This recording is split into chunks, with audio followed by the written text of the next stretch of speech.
எல்லாருக்கும் நமஸ்காரம். இன்னைக்கு ஸ்ரீமன் நாராயணியத்தில் தசகம் 50 பார்க்க போகிறோம். வத்சாசுர பகாசுரயோகோ வதஹ. இது அஷ்டபதி ராகத்தில் அமைஞ்சிருக்கு. முதல் 5 ஸ்லோகத்தை எப்பவும் போல அதோட விளக்கங்களை தெரிஞ்சுட்டு ஸ்லோகங்களை கற்றுக்க போகிறோம். இதில் என்ன சொல்கிறா அப்படின்னாக்க, கொக்கு வடிவத்துல வந்த அசுரன், அப்புறம் கண்ணுக்குட்டி வடிவத்துல வந்த அசுரன், இது எல்லாத்தையும் வதம் பண்ணது. இதெல்லாம் தான் இந்த தசகத்துல நம்ம பார்க்க போறோம். முதல்ல என்ன சொல்ற அப்படின்னாக்க, நல்ல திருமேனி ஒளியோட இருக்கக்கூடிய நீ கன்றுகளை மேய்க்கணும் அப்படின்னு நீ ஆசைப்பட்டியாம். அப்ப என்ன பண்ண? அதனால நீ கன்றுகளை மேய்க்கணுங்கிறதுக்காக கொம்பு, புல்லாங்குழல், பிரம்பு இது எல்லாத்தையும் எடுத்துண்டு அங்க உன்னோட இருக்கக்கூடிய ஃப்ரெண்ட்ஸ் அவ எல்லாரோடையும் சேர்ந்துண்டு பலராமனோட கூடவும் சேர்ந்துண்டு வண்டுகள் தெரிஞ்சு இருக்கக்கூடியதும் மனசை கவரக்கூடியதுமா இருக்கக்கூடிய அந்த பிருந்தாவனத்துல எப்பவுமே நீ சுத்தி வந்துட்டு இருந்த அப்படின்னு சொல்ற. இந்த இடத்துல ஹலதர அப்படின்னாக்க பலராமனை குறிக்கக்கூடிய வார்த்தை அது.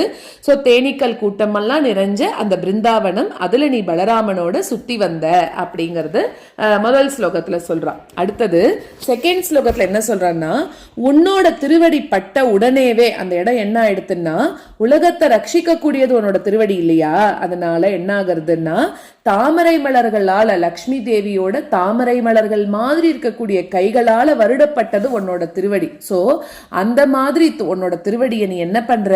பிருந்தாவனத்துல எடுத்து வைக்கிற.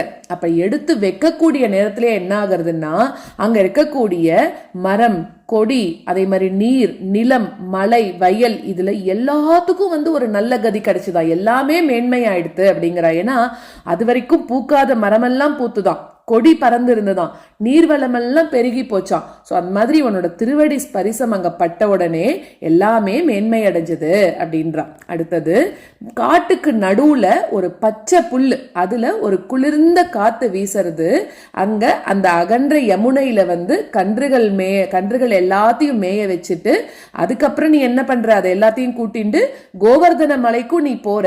அங்க போய் எப்படி போறார் பெருமாள்? போறம்போதெல்லாம் புல்லாங்குழல ஊதிண்டே அந்த கண்ணுக்குட்டிய ரொம்ப ஹாப்பியா மேய்ச்சின்னு வராராம். இப்படி இது மாதிரி நாட்கள் போயிட்டே இருக்கும்போது ஒரு நாள் என்ன ஆகிறது?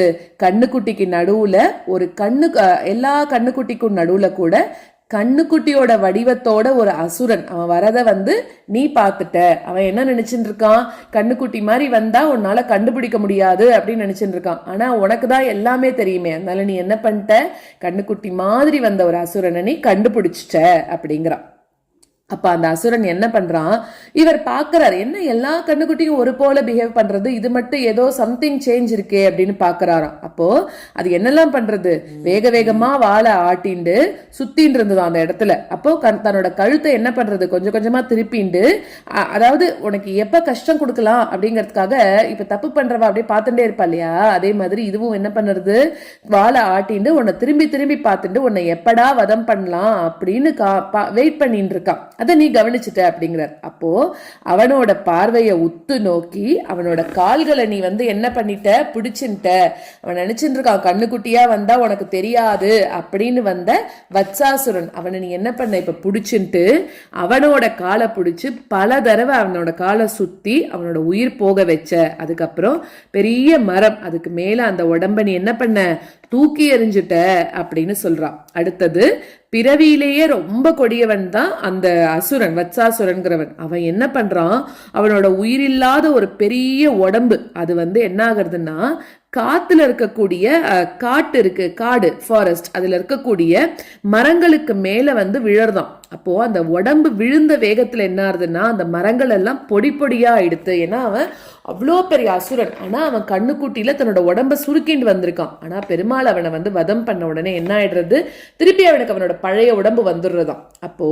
அப்ப என்ன ஆகுறது? அங்க இருக்கக்கூடிய அந்த கானகம் முழுக்க என்ன ஆச்சோ அப்படிங்கிற மாதிரி உருக்குலைஞ்சு போச்சான். அப்போ ஆகாயத்துல என்ன பண்றா? நிறைய தேவர்கள் அவெல்லாம் அப்பாடா இவ்வளோ பெரிய அசுரன் ஒழிஞ்சான் அப்படின்னு உனக்கு என்ன பண்றான்னா, உன்னோட தலையில ஆகாசத்துல இருந்து மலர் மாறி பொழியறா, நல்ல பூமழை பொழியறாள் அவன் மேல. பூக்கள் எல்லாம் மரத்துல இருந்தும் விழருது. ஏன்னா இவன் போய் அடிபட்டான்ல மரத்துல. சோ அப்ப பூக்கள் எல்லாம் மரத்துல இருந்தும் விழருது. அதே சமயத்துல தேவர்களும் உன் மேல பூ மாறி பொழிகிறா. இதை பாக்குறதுக்கே தேவர்களுக்கு அவ்வளோ சந்தோஷமா இருந்துதான். இது முதல் 5 ஸ்லோகங்கள். இப்ப முதல்ல நம்ம 5 ஸ்லோகங்களை கத்துன்ட்டு அதுக்கப்புறம் அடுத்த 6 to 10 வரைக்கும் இருக்கக்கூடிய ஸ்லோகங்களை கத்துக்கலாம். तरल मधुकृद् वृन्दे बृन्दावनेत मनोहरे पशुप शिशुभिः साकं वत्सानुपालन लोलुपः हलधर सखो देव श्रीमन् विचेरित धारयन् गवल मुरलीवेत्रं नेत्राभिराम तनुद्युतिः तरल मधुकृद्वृन्दे बृन्दावनेत मनोहरे पशुपशिशुभिः साकं वत्सानुपालन लोलुपः तरल मधुकृद्वृन्दे बृन्दावनेत मनोहरे पशुपशिशुभिः साकं वत्सानुपालन लोलुपः हलधर सको देव श्रीमन् विचेरित धारयन् कवलमुरलीवेत्रं नेत्राभिराम तनुद्युतिः हलधर सको देव श्रीमन् विचेरित धारयन् कवलमुरलीवेत्रं नेत्राभिराम तनुद्युतिः तरल मधुकृद्वृन्दे बृन्दावनेत मनोहरे पशुपशिशुभिः साकं वत्सानुपालन लोलुपः हलधर सको देव श्रीमन् विचेरित धारयन् गवलमुरलीवेत्रं नेत्राभिराम तनुद्युतिः तरल मधुकृद्वृन्दे बृन्दावनेत मनोहरे पशुपशिशुभिः साकं वत्सानुपालन लोलुपः हलधर सको देव श्रीमन् विचेरित धारयन् गवलमुरलीवेत्रं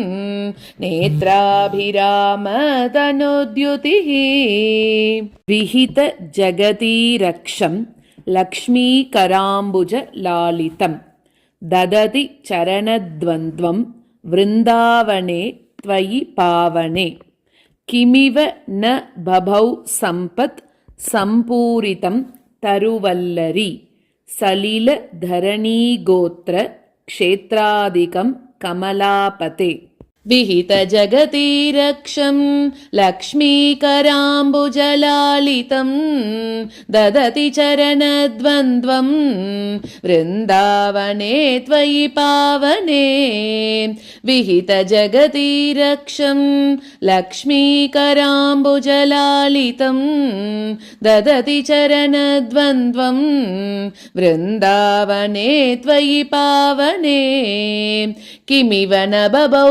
सम्पत् सम्पूरितं तरुवल्लरी सलिलधरणी गोत्र क्षेत्रादिकं कमलापते किमिव न बभौ सम्पत् सम्पूरितं तरुवल्लरी सलिलधरणी गोत्र क्षेत्रादिकं कमलापते विहित जगतीरक्षं लक्ष्मीकराम्बुजलालितं ददति चरणद्वन्द्वं वृन्दावने त्वयि पावने किमिव न बभौ सम्पत् सम्पूरितं तरुवल्लरी सलिलधरणी गोत्र क्षेत्रादिकं कमलापते विहित जगतीरक्षं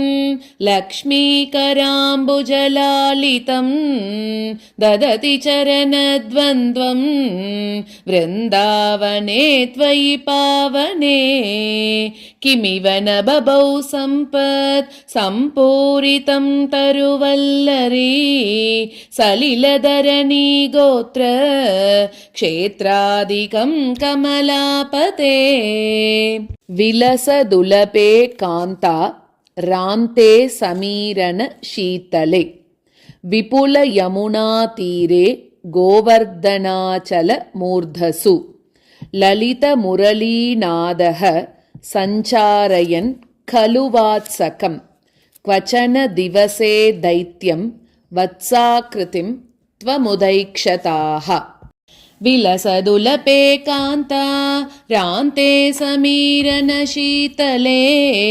विपुलयमुनातीरे गोवर्धनाचलमूर्धसु विलसदुलपे कान्ता रान्ते समीरनशीतले विपुलयमुनातीरे गोवर्धनाचलमूर्धसु ललितमुरलीनादः सञ्चारयन् खलु वात्सकं क्वचन दिवसे दैत्यं वत्साकृतिं त्वमुदैक्षताः ललितमुरलीनादः सञ्चारयन् खलु वात्सकं क्वचन दिवसे दैत्यं वत्साकृतिं त्वमुदैक्षताः विलसदुलपे कान्ता रान्ते समीरनशीतले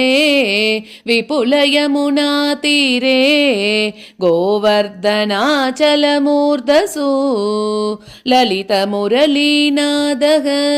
सञ्चारयन् खलु वात्सकं क्वचन दिवसे दैत्यं वत्साकृतिं त्वमुदैक्षताः विलसदुलपे कान्ता रान्ते समीरनशीतले विपुलयमुनातीरे गोवर्धनाचलमूर्धसु ललितमुरलीनादः सञ्चारयन् खलु वात्सकं क्वचन दिवसे दैत्यं वत्साकृतिं त्वमुदैक्षताः रभस विलसत्पुच्छं विच्चायतोऽस्य विलोकयन् किमपि वलितस्कन्धं रन्ध्रप्रतीक्षमुदीक्षितं तमथ चरणे बिभ्रद् विभ्रामयन् मुहुरुच्चकैः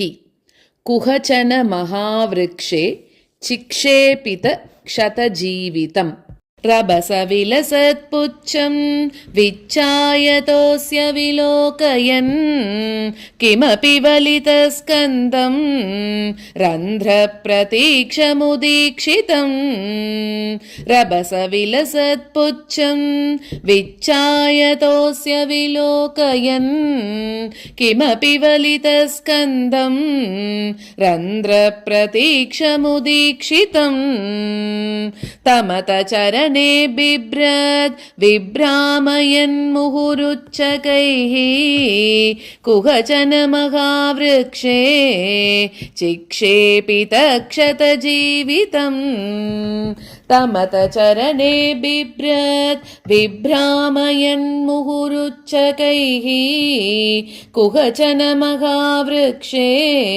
चिक्षेपित क्षतजीवितम् रभस विलसत्पुच्छं विच्चायतोऽस्य विलोकयन् किमपि वलितस्कन्धं रन्ध्रप्रतीक्षमुदीक्षितं तमत चरणे बिभ्रद् विभ्रामयन् मुहुरुच्चकैः कुहचन महावृक्षे चिक्षेपित क्षतजीवितम् रभस विलसत्पुच्छं विच्चायतोऽस्य विलोकयन् किमपि वलितस्कन्धं रन्ध्रप्रतीक्षमुदीक्षितं तमत चरणे बिभ्रद् विभ्रामयन् मुहुरुच्चकैः कुहचन महावृक्षे चिक्षेपित क्षतजीवितम् निपतति महादैत्ये जात्या दुरात्मनि तत्क्षणं निपतन जवक्षुन्न क्षोणीरुह क्षतकानने दिवि परिमिलत् बृन्दाः बृन्दारघा कुसुमोत्करैः शिरसि भवतो हर्षात् वर्षन्ति नाम तदाहरे। निपतति महादैत्ये जात्या दुरात्मनि तत्क्षणम् निपतनजवक्षुन्न क्षोणीरुह क्षतकानने निपतति महादैत्ये जात्या दुरात्मनि तत्क्षणम् निपतनजवक्षुन्न क्षोणीरुह क्षतकानने दिवि परिमिलद्बृन्दाः बृन्दारकाः कुसुमोत्करैः शिरसि भवतो हर्षात् वर्षन्ति नाम तदा हरे दिवि परिमिलद्बृन्दाः बृन्दारकाः कुसुमोत्करैः शिरसि भवतो हर्षात् वर्षन्ति नाम तदा हरे